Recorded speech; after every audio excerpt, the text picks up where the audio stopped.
வணக்கம். நான் பாலபாரதி. எனக்கு 2 கேள்விகள்.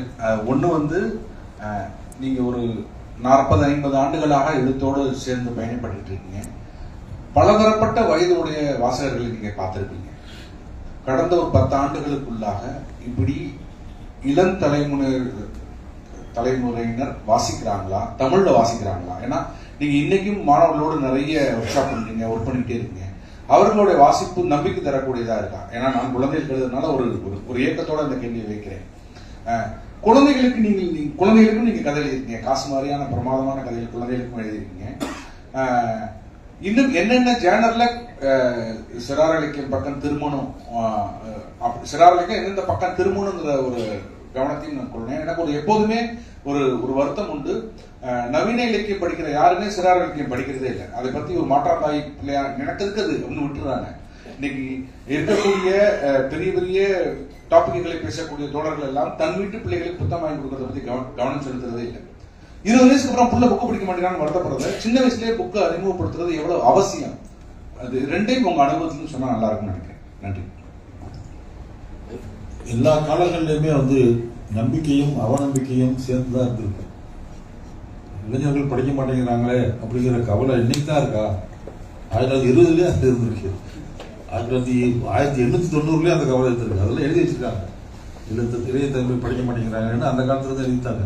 அது காலம்புறமே அந்த இது இருக்கும். அதே சமயத்துல அது முதலே படிச்சு எழுதித்தான் வந்துட்டே இருக்காங்க. ஸோ ரெண்டுமே இருக்குதான் செய்யும். இப்போ ரெண்டுமே இருக்கு. யூத் நிறைய புத்தகம் வாங்குறாங்க. நீங்க புத்தக கண்காட்சியில் பார்த்தீங்கன்னா யூத் தான் புத்தகம் வாங்குறாங்க. பல ஆயிரக்கணக்கில் ஷேர்ஸ் ஆகுது. 8 கோடி ரூபாய்க்கு புத்தகம் விற்கிது, 10 கோடிக்கு புத்தகம் விற்கிதுன்னா அதில் மோர் தேன் 60% யூத் தான் வாங்குறாங்க. நீங்கள் நம்ப மாட்டீங்க, அப்படி டஃப்பான பிலாசபிக்கல் புக்ஸ் எல்லாம் யூத் வாங்குறாங்க. மார்க்சியம், அம்பேத்கர், பெரியாரியம் சம்பந்தமான புத்தகங்கள்லாம் ரொம்ப டிமாண்ட் இன்னைக்கு இருக்கு. புத்தக கண்காட்சிகள் வாங்குறாங்க. அதெல்லாம் நம்பிக்கை அளிக்கக்கூடியதாக தான் இருக்கு. ஸோ எல்லா காலங்கள்லையுமே நமக்கு இளைஞர்கள் முந்தின தலைமுறைக்கு நம்பிக்கை கொடுப்பவர்களாகவும் நம்பிக்கை இலக்க செய்வர்களாகவும் தான் இருந்துட்டு இருக்காங்க. அது தொடர்ந்து கொண்டு தான் இருக்குங்கிறதா முக்கியம். சிறார் இலக்கியத்தின் மீது கவனம் இல்லை அப்படிங்கிற கவலை ஒரு சிறார் எழுத்தாளராக உங்களுக்கு இருப்பது நியாயமானது.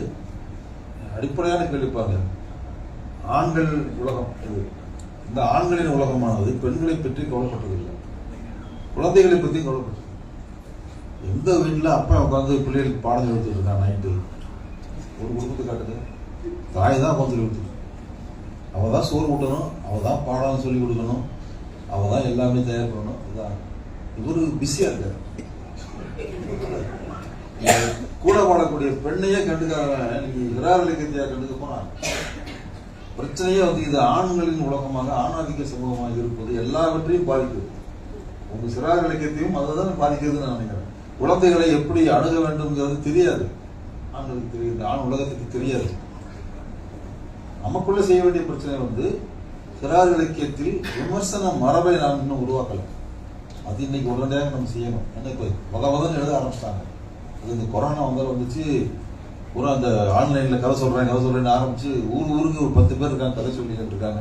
இது கதையை பூரா கொண்டு குழி இறக்கிட்டு இருக்காங்க. அது சரி, அது அந்த காலத்தை தவிர்க்க முடியாது.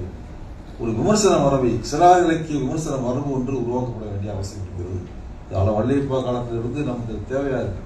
அதை உருவாக்கணும்னா இந்த வரக்கூடிய கதைகள்லாம் சரியாகும். அது நம்ம செய்ய வேண்டிய வேலை.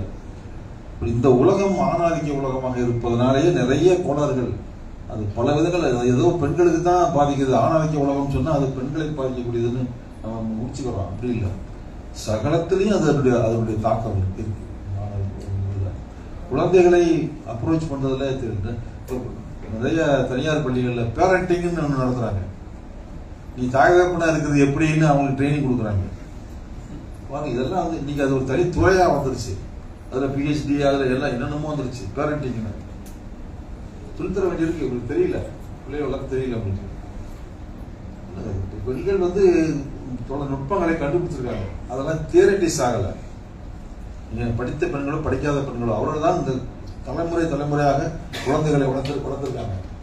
நீங்க ஒரு 1.5 வயசு குழந்தைக்கு சோறு ஊட்ட தெரியுமா? ஒரு ஆணுக்கு தகவலுக்கு எப்படி ஊட்டன்னு தெரியாது. அவன் சோத்தை பிணைஞ்சு வாயத்தரன்னு இருப்பான். அவன் சாப்பிட பிள்ளைங்க. நீங்க முகுந்த் நாகராஜனுடைய ஒரு கவிதை இருக்கு, அந்த சின்ன வாய்க்கு ஏற்ப ஒரு சின்ன கவளம். இந்த சின்ன கவளத்தை அவங்க எப்படி ஊட்டுறாங்க நீங்க பாருங்க. அது உருட்டி இந்த கட்டவரல்ல இருக்க நகத்து மேல ஒரு உருண்டை வச்சிருப்பாங்க, இப்படி வச்சிருப்பாங்க. இது அந்த வாயை திறக்க அதுக்குள்ள அம்முன்னு இருக்கும். டக்குன்னு அடிப்பாங்க, திறக்கும், டக்குன்னு தள்ளிடுவாங்க. இது எவ்வளவு முக்கியமான ஒரு தொழில்நுட்பம். இது ஒரு தொழில்நுட்பங்கிற அந்தஸ்தே நம்ம கொடுக்க தயாரா இல்லை. இது மாதிரி 1000 இருக்கு, குழந்தை வளர்ப்புல 1000 இருக்கு. அது எதுவுமே ஆணுக்கு முக்கியம். பிள்ளைக்கு சோறு ஊட்டிட்டு அதுக்கு போயிட்டே இருப்பான். அவனுக்கு தெரிஞ்சு சோறு ஊட்டுற அவ்வளவுதான். அதுக்குள்ள எவ்வளவு சைக்காலஜி இருக்கு. அது நிக்காம ஓடிக்கிட்டே இருக்கும். சோறே வேண்டாம் குழந்தைக்கு சோறு வேணுமா? கதை தான் வேணும். கதையை சொல்ல தெரியாதனால டிவியில உட்காந்து பார்த்து அது ஆண்ட்ராய்டில் பார்த்துட்டு கதை சொல்லி கேட்டு பழகிட்டாங்கன்னா குழந்தைக்கு கதையை தான் கேட்பாங்க. குழந்தைகளுக்கு சோறே தேவையில்லை. ஆனா தாய்க்கு சோறு சாப்பிடலையே குழந்தை, அது எவ்வளவு பதட்டமாகவும் அதனுடைய வைத்தறிச்சலோட அவ இருக்கிறார். அவன் நினைக்கிறான் சோறு விட்டுறது ஒரு பெரிய வேலையா அப்படின்னு நினைச்சு இவன் போயிட்டு இருக்கான். பைக் எடுத்து முக்கியமான ஜோடியா போயிட்டு இருக்கான். அப்ப இவன் கூட இருக்கிற பெண்களையே இவன் பார்க்க தெரியலையே. இந்த சிறார் இலக்கியத்தை பார்க்க போறான். பல விஷயங்களை பார்க்க தவறிட்டு இருக்காங்க. இது ஒரு முக்கியமான காரணம்னு நம்ம இன்னுமே விவாதங்கள்ல இதையோட இழுத்து விடுவோம்.